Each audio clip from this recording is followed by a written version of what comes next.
اللهم صل على سيدنا مولانا محمد وعلى آله وأصحابه الكرام وصحبه الكريم وبارك وسلم صلاة دائمة سرمدا أبدا. عزیزان گرامی وقار، آج کا یہ اجلاس ملک الشعراء صوفی ہند محبوب الہی حضرت امیر خسرو رحمۃ اللہ تعالیٰ علیہ کے عرص مبارک کی تقریب ہے، اور دلی کی سرزمین پر آپ کے سامنے میری یہ پہلی حاضری ہے، اور یقیناً حاضریاں اس سے پہلے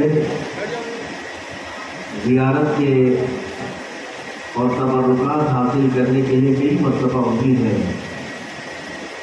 لیکن تقریب کی غرض سے اور خطابت کی غرض سے جو مجھے حکم ہوا دلی میں آ کر بیان کرنے کا، میرے عزیزوں، یہ میں اپنی سعادت اور خوش بختی سمجھتا ہوں کہ مجھے خطابت کا سب سے پہلے راجدھانی میں اگر کہیں موقع ملا ہے تو محبوب الہی کے قدموں میں،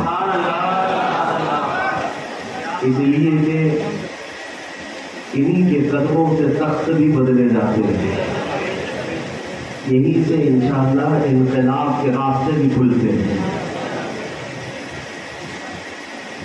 یہاں آنے کے بعد عرس کی اس تقریب کو دیکھ کر بڑی خوشی حاصل ہوئی۔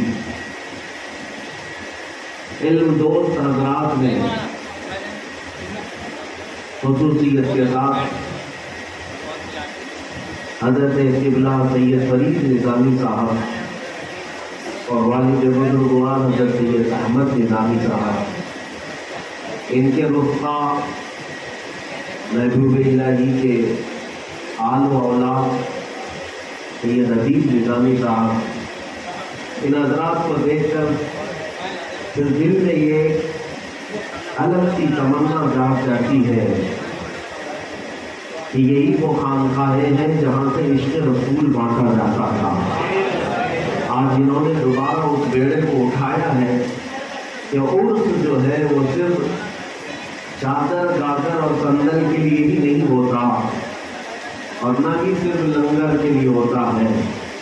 عرس جو ہوتا ہے وہ عشق رسول کا جام پلانے کے لیے ہوتا ہے، رب ذوالجلال کی بارگاہ میں بھٹکے ہوئے بندوں کو قریب کرنے کے لیے ہوا کرتا ہے۔ اور حضرت سید فرید نظامی صاحب نے اس بیڑے کو سنبھالا ہے، وہیں پہ گرامی مولانا جزیر صاحب کی یہ محنت ہے۔ مجھ فقیر کو انہوں نے یاد کیا، میں دوڑا یہاں سے اس لیے چلا آیا کہ یہاں کی برکتیں میں بھی حاصل کروں، لیکن ایک شکایت ضرور کر جاؤں گا کہ اہل دلی یہاں پر جس قدر تعداد ہے، یہ تو پوری دلی کے مسلمانوں کی زکوٰۃ کے برابر بھی نہیں ہے۔ ہونا تو یہ چاہیے کہ جس عظیم بارگاہ کے فیض لینے کے لیے ہم آئے ہیں، آپ سب بھی اپنے احباب اور اقربا کو سب اس میں شریک کرتے ہیں، اور مجھے امید ہے کہ اگلے سال یہاں بیٹھے ہوئے لوگ اس عرس مبارکہ کو ایک اور نئی شان کے ساتھ منائیں گے انشاءاللہ۔ آج مجھے حکم ہوا ہے، پہلی بات میں آپ کو یہ بتا دوں، میں مقرر آدمی نہیں ہوں، اور نہ ہی میں کوئی خطیب، مجھے بنایا گیا ہے۔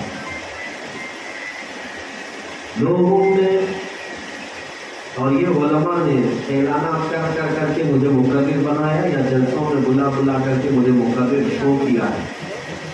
باقی حقیقت میں تقریر کرنے کا جو فن ہوتا ہے وہ بڑے بڑے مقررین ہوتے ہیں، میں تو اپنے جذبات کا بیمار آدمی ہوں کہ جو دل پہ اترتی ہے وہ چیخ کر کے بول جاتا ہے۔ بس اتنی سی بات ہے کہ میں گفتگو کرنے کا عادی ہوں، کہاں وہ تقریر کے نپے چلے الفاظ، کہاں وہ اشعار سے اپنی تقریروں کو سجانا، یہ میرا فن بھی نہیں اور نہ ہی مجھے یہ سب آتا ہے۔ لیکن جب حضور پاک صلی اللہ تعالیٰ علیہ وسلم کی محبت کی بات آتی ہے تو کچھ نہ کچھ اپنا درد غلاموں کے درمیان شیئر کر لیا جاتا ہے، اس نیت کے ساتھ کہ جو بولے تو درد ہلکا بھی ہوتا ہے اور محبت میں اضافہ بھی ہوتا ہے۔ یہ وضاحت میں نے اس لیے کیا کہ حضرت مولانا جنید صاحب سید فرید نظامی صاحب قبلہ کی وساطت سے مجھے انہوں نے حکم دیا کہ خاص ایک عنوان پر آپ کی گفتگو ہوگی۔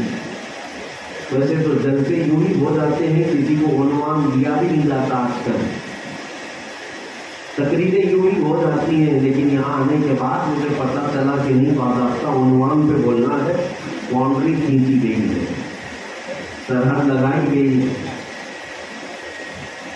اور حکم مجھے یہ ہوا کہ ناموس رسالت کی حفاظت میں خانقاہوں کا کیا کردار ہے، خانقاہوں کا کیا کردار ہے۔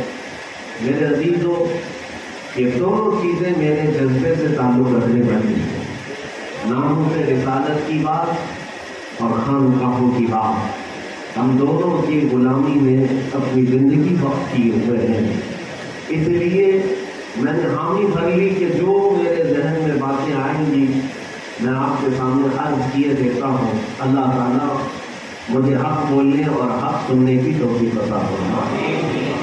عزیزان گرامی وقار، اگر میں گفتگو شروع کروں خانقاہ سے، خانقاہ کسے کہتے ہیں، خانقاہ کیا ہوتی ہے؟ خانقاہ یہ عربی کا لفظ ہے، یہ فارسی کا لفظ ہے۔ خانقاہ فارسی کا لفظ ہے، اس کو الگ اور معنوں میں بھی پکارا جاتا ہے، زاویہ، دائرہ، یعنی صوفی بزرگوں نے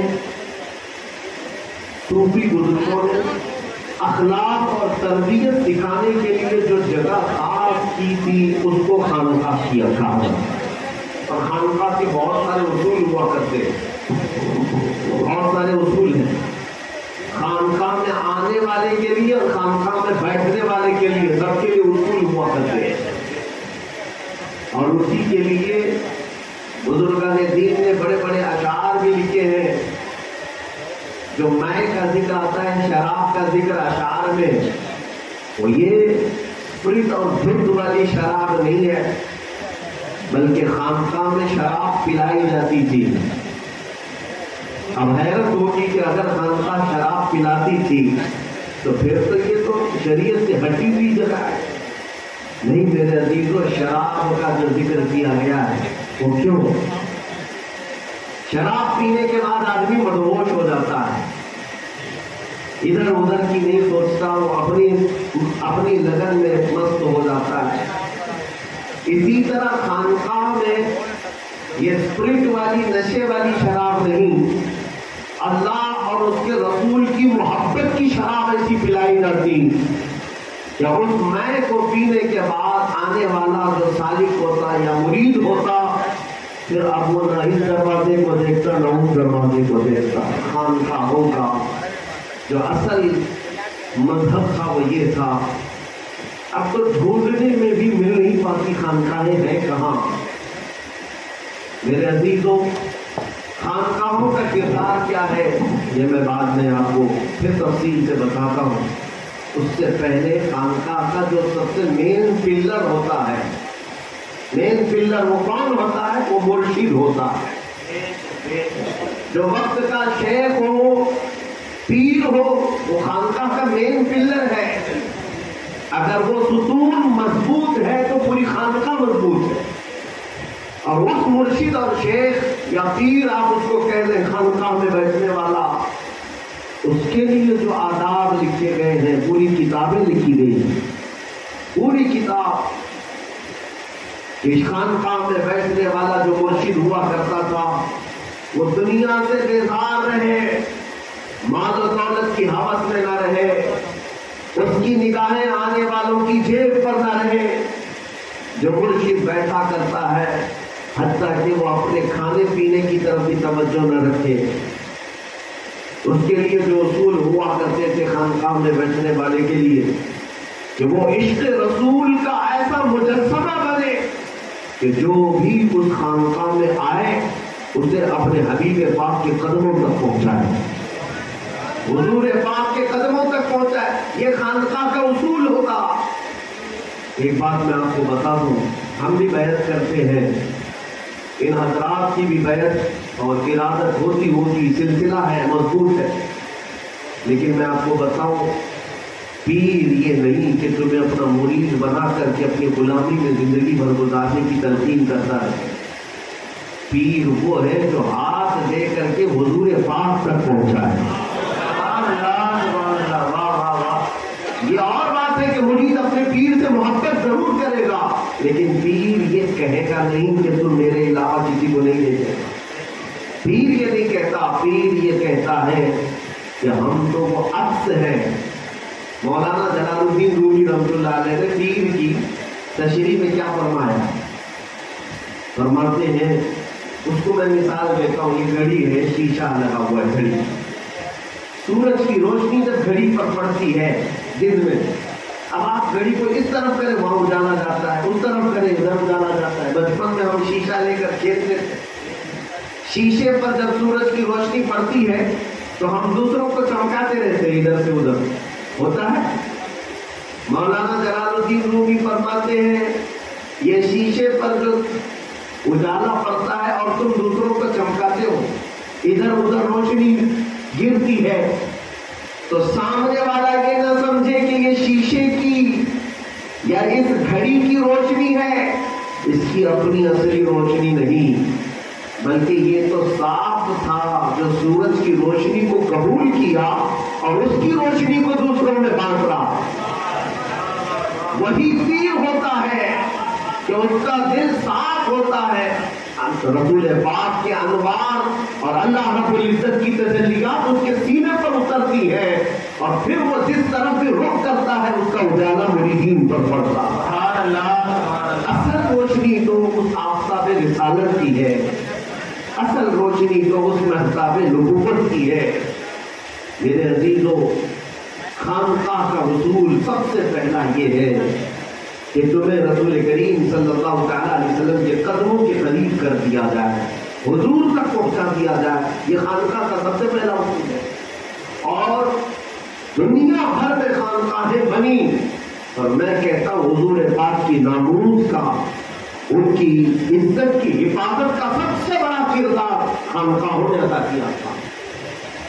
یہ زمانہ تھا جب خانقاہوں نے یہ کردار ادا کیا تھا. آج اس بات کی ضرورت ہے. کچھ باتیں ہماری کڑوی ہو جائیں گی, لیکن مجھے یقین ہے کہ سید فرید نظامی صاحب یہ علم دوست ہیں, علماء کی قدر بھی کرتے ہیں اور حق سننے کے عادی ہیں. ورنہ مجھ جیسے آدمی کو اس نمبر پر بلاتے ہیں کہ جو تلخ باتیں کرتا ہو, کڑوی باتیں کرتا ہو, عموماً اس کو پیر حضرات پسند کرتے ہیں.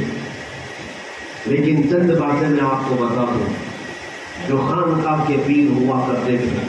جس آستانے پر بیٹھے ہوں اسی آستانے کی ایک مثال سے میں اپنی گفتگو شروع کرتا ہوں. محبوب الہی نظام الدین اولیاء.